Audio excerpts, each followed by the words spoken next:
Yes, sir. Pwede ko muna makilala pangalan po. I am Mark Jonas Bungira po, University of Navacasa. So you are taking up criminology, right? Yes. Anong year na po kayo? I'm currently on third year. So sir, eto bakit naman tayo nandito today sa ginagawa ko naman na tactical emergency course with Dr. Esper?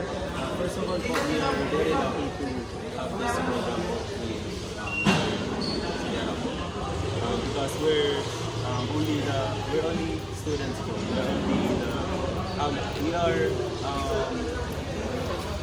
We are only the group of students that are here. Most of our participants are professionals for DFP, PNP, and other rescue volunteers.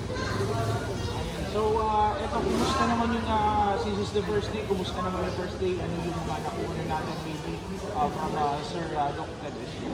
First of all po, natutunan namin yung mga sciences behind and how to the reasons how to do a first aid po in survival.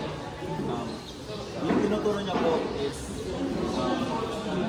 we can say that it is out of the book po, like that. And then pero gumagamit din po siya ng